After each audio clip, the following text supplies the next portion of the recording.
What's up everybody, welcome to another episode of China Update, where I try and help you guys keep on top of the macro developments coming out of the world's #2 economy. My name is Tony. For those who are watching for the first time, if that is something you might be interested in, and if you want to be just as informed as my clients, maybe consider subscribing. For everyone else, it's good to see you. I'm sorry this week's episode is going to be a little bit shorter than usual. I'm very time restricted this week, but there are a couple of major developments we do need to look at, so we're going to be focusing on those today. As always, if you enjoyed the episode, don't forget to smash the like button, guys. I really appreciate it, and I want to take this opportunity to thank my supporters. You guys are awesome for supporting such a small channel. It really is amazing. Thank you so much. Now, with all that said, let's jump into this week's shorter than usual China update. Okay, first up, during this year's very important two sessions, or 两会, Premier Li Keqiang made the surprising announcement that China would achieve growth of 6% or more this year.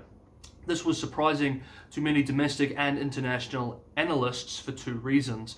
One, many believe that Beijing would not set a hard target this year, but rather a soft, unofficial target at the local level.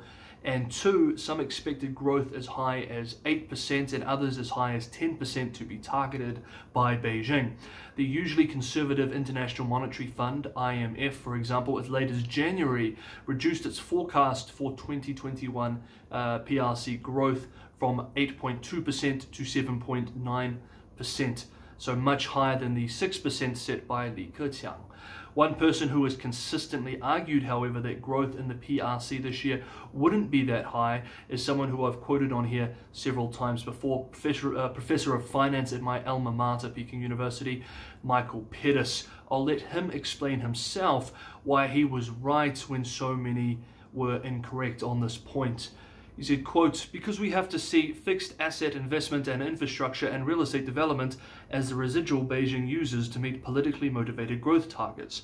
Healthy, sustainable growth in China, what Beijing calls high quality growth, consists mainly of growth generated by consumption, exports and business investment, with the third closely tracking the first two. Beijing wants as much high quality growth as possible and as little FAI, fixed asset investment, as necessary, clearly because it recognizes that the latter generates non-productive growth and an enormous debt burden. Because of COVID-19, high-quality growth last year was expected to be negative, which is why most analysts predicted negative GDP growth overall. But that was always unlikely. Since April, I had expected GDP growth in 2020 to be between 2 to 3%, mainly because Beijing would respond to negative high-quality growth by kicking off a major fixed asset investment spending spree, which would drive up debt to GDP ratio by at least 20 percentage points. In the end, that is what happened, with the debt burden rising, in fact, by an astonishing 25 percentage points. In 2021, much of this would go into reverse, with a partial reversal of last year's increase in household savings. Consumption and business investment would probably drive roughly 6 to 7 percentage points high quality growth this year. Given the terrible debt numbers and the very visible worries among top policymakers, this gave Beijing a chance to cut back sharply on fixed asset investment and infrastructure spending and real estate and allow them to successfully stabilize China's debt to GDP, keeping it growing at probably no more than 1 to 2 points this year." End quote. But it is important to remember something else that he has been warning of these last few months, and that is this is only a one-off movement. Once a partial reversal of last year's contraction in consumption is completed, China is back to its old growth model, in which, quote, "any growth target above 2 to 3%, according to Pettis, will require significant fixed asset investment and a soaring debt burden." End quote. After adjusting for the impact of COVID-19 lockdown in Q1 of 2020, a 6% GDP growth performance this year in 2021 effectively translates to a very modest 3% over the 2 years. Beijing may very well be sending a strong message to local officials to de-incentivize them from pushing growth locally that diverges wildly from the national average. The next few months will tell whether this is the plan. So the question is, will Beijing target higher growth after 2021 above 2 to 3%? This is the debate raging in Beijing among top policymakers at the moment, in which we've been following on and off over the last few months. My money is on Yes, it will, even as senior officials continue to voice concern for systemic debt issues. I believe it is likely that the system, which has always had a bias for ensuring stability and thus high growth targets, will win over the concern of top policymakers over the wider systemic debt risk. In fact, a few days before Keqiang set the target for this year, Wang, former Vice Finance Minister, in a speech expressed to the National People's Congress that it should set a GDP growth target. He argued that China would only be able to overcome the middle income trap if its economy grows by at least 5% annually for the next 15 years. And while we're on the economy, one last thing. At the beginning of the week, Xining, chairman of the China Banking and Insurance Regulatory Commission, gave a speech in which he warned about bubbles forming domestically in China's real estate market. He said many home buyers are buying housing assets as speculative investments rather than as places to live in, which has the potential to disrupt the PRC economy if prices should start to fall and home buyers find themselves unable to repay their mortgages.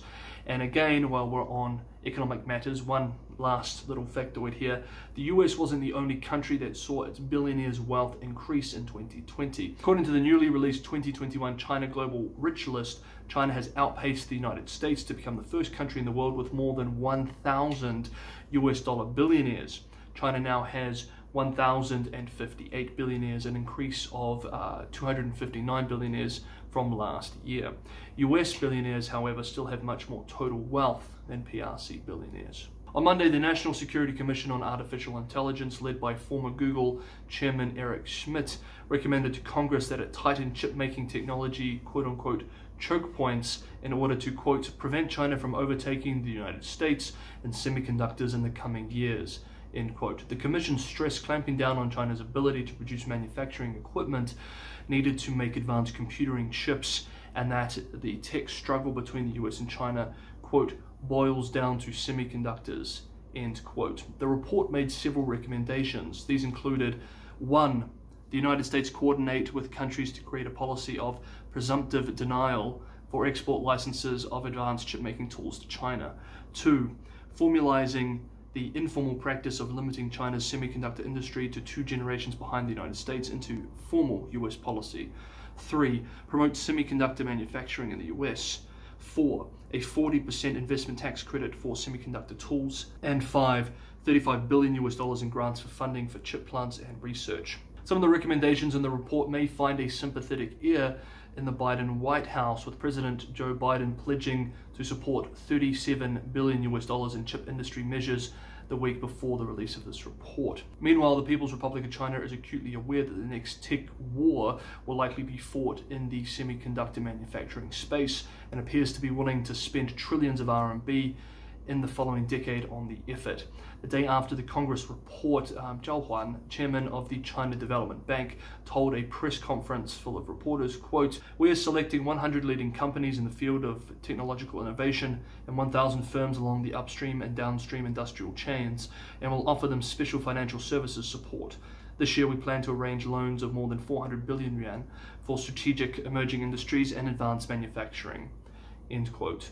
Now, quickly, a quick update on the Hong Kong Special Administrative Region. Last Sunday, Hong Kong SAR authorities charged 47 mostly pan-democratic figures with, quote, conspiracy to commit subversion, end quote, one of the new charges under the new national security law. In a statement, the authorities said that they committed this act by helping to organize an informal election last July to pick candidates to run for office. Any person convicted could be sentenced to life in prison. Next up, Australia-China relations, and I want to touch on a speech that has been receiving a lot of attention. That was the speech of Wang, Xining, embassy mission deputy head to Australia.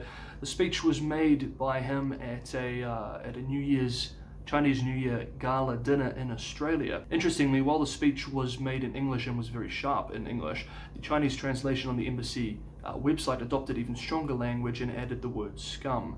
This is what he said, translated from Chinese, the Chinese version back into English. Quote, "History will prove that it is wise and far-sighted for you to choose China as your friend. Your children and grandchildren will be proud to benefit from your choice, and your Chinese friends and their children are also encouraged and proud to have friends like you. For a better tomorrow, Most people choose to make more friends, but there are always a small number of people who choose to make enemies. However, those scum who deliberately slander China, destroy China-Australia friendship, and damage the well-being of the two peoples will be spawned by the world, and their descendants will be ashamed to even mention their names." End quote. James Lawrenson, director of the Australia-China Relations Institute in Sydney, expressed a simple response to Mr. Wang. Quote, he says, "If you are in a difficult situation to be China's friend, don't worry. Your Chinese friends will stand together with you. Your friends in China will always be with you." Well, tell that to the Australian farmers who have been targeted for punishment by Beijing, despite having put years into building connections with China and having nothing to do with political tensions. End quote. And last up, I wanted to look at a quote and a chart on the topic of US sentiment towards the PRC. Here is the image here is the chart. So we can see here, this is the latest polling by Gallup. This is a Gallup poll looking at Americans' favorable opinions of China from 1979 through to 2001. We can see there in 2021, the percentage that have a favorable view of China in the United States is now at its lowest in recorded history, even lower than after '89, when it dropped to 34%, and a drop from the then historically low rate in 2020 of 33%. We can now see the percentage of Americans who view China very or mostly favorably is now dropped to 20%. The only two countries with lower rates are North Korea and Iran. American favorability towards Japan was 84% and Taiwan was 72%. This breakdown by Gallup wasn't just on the Republican side either. In 2021, Republicans' favorability towards China dropped from 23% to 10%, independents dropped from 39% to 22%, and Democrats fell from 35% to 27%. It wasn't just Gallup that released survey data looking at US adult views of the PRC. There was also information and survey data published by Pew Research Center. According to their findings, roughly 9 in 10 US adults, 89%, consider China a competitor or enemy rather than a partner. 9 in 10. More broadly, 48% think limiting China's power and influence should be a top foreign policy priority for the United States, up from 32% in 2018. So according to the latest Pew Research data, almost 50% of Americans, up from 32% in 2018, believe that limiting China should be the US top foreign policy priority. And with this chart, I wanted to add a quote as well. This is from Biden's Secretary of State, Mr. Blinken. Quote, "China is the only country with the economic, diplomatic, military, and technological power to seriously challenge a stable and open international system. Our relationship with China will be competitive when it should be, collaborative when it can be, and adversarial when it must be." End quote. Okay guys, I know that was a quick episode, but I hope you enjoyed it. I look forward to hearing what you guys think below. Don't forget to smash the like button if you enjoyed the episode and share with anyone who might be interested in this sort of content. It's good to see you guys. I'll see you next week on China Update. Wherever you are, stay safe and stay sane. See you next time.